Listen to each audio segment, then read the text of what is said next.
बिस्मिल्लाहिर्रहमानिर्रहीम। अस्सलाम वालेकुम। पाक फ़ौज के शहीद की निराली शान। मोहतरम हज़रत हकीम साहब अस्सलाम वालेकुम।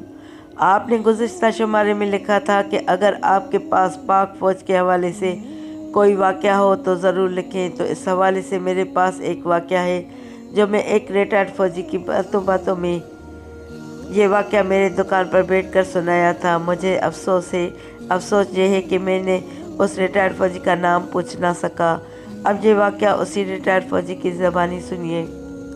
पाक फ़ौज में नौकरी करने का अलग ही मज़ा और जज्बा होता है। घर वालों से महीनों दूर रहने के बावजूद पाक फ़ौज का जवान जज्बा हुब्बुल वतनी से सरशार बॉर्डर पर दुश्मन की तरफ सीना करके सारा दिन सारी रात खड़ा रहता है।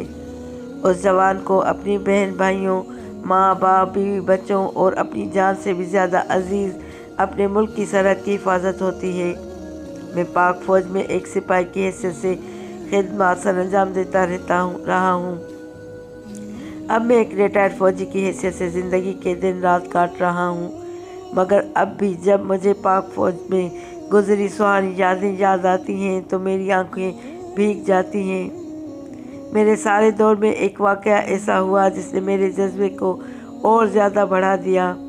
मैं सारी ज़िंदगी अल्लाह से बॉर्डर पर दुश्मन से लड़ते लड़ते हुए शहादत की मौत मांगता रहा, मगर शायद मेरे अल्लाह को ऐसा मंजूर ना था। ये 1984 की बात है जब इंडिया में इंदिरा गांधी का कत्ल हुआ था। इंदिरा गांधी के कत्ल के बाद बॉर्डर पर हालात बहुत ही ज़्यादा कशीदा हो गए। ऐसे मालूम होता था कि अभी इंडिया ने हमला किया। मेरी ड्यूटी उन दिनों सियालकोट सेक्टर पर थी। हमें हुक्म मिला कि जल्द अज जल्द बॉर्डर के करीब मोर्चा खोदें। हमारी पूरी टीम जज्बे के साथ मोर्चे खोद रही थी। मैं भी अपने साथियों के साथ मसरूफ़ था।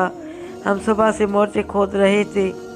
इस दौरान हमने नमाज ज़ोहर अदा की, खाना खाया। हम सारा दिन दुश्मन से लड़ाई की बातें कर रहे थे और अपने वतन की एक एक इंच की हिफाजत की कस्में खा रहे थे। हम में से एक ऐसे सिपाही भी मौजूद थे जिन्होंने 1965 और 1971 की जंगें लड़ी थीं। वो हमें दुश्मन की बुज़दिली की बातें सुना रहे थे।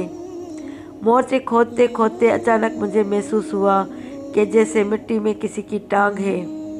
मैंने औजार साइड पर रखे और हाथ से मिट्टी हटानी शुरू कर दी। मेरे साथियों ने भी इस काम में मेरी मदद की। कुछ ही देर में हमने मिट्टी में पाक फ़ौज के एक शहीद जवान को निकाला जो कि बिल्कुल सही हालत में था। खाकी वर्दी भी बिल्कुल सही हालत में थी। उसकी गर्दन पर एक गोली का निशान था। उसके जिस्म का दर्जा हरारत भी नॉर्मल था और वो ऐसे लेटा था जैसे कि अभी अभी सोया है।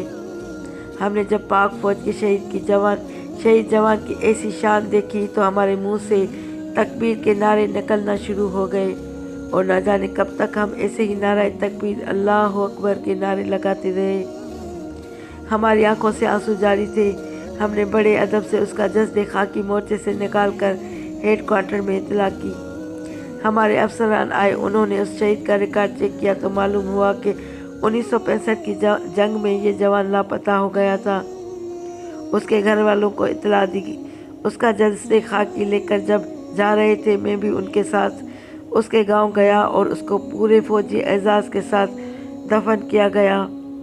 आज भी जब उस शहीद का जस्द खाकी मेरी आंखों के सामने आता है तो मेरी आंखें इस हसरत से भीग जाती हैं कि एक काश मैं भी अपने वतन की हिफाजत करता करता इस दुनिया फ़ानी से रुखसत होकर हमेशा के लिए अमर हो जाता। वीडियो अच्छी लगे तो वीडियो को लाइक करके चैनल को सब्सक्राइब करें और घंटी के निशान को दबाएं ताकि मेरी आने वाली हर नई वीडियो का नोटिफिकेशन आपको सबसे पहले मिले।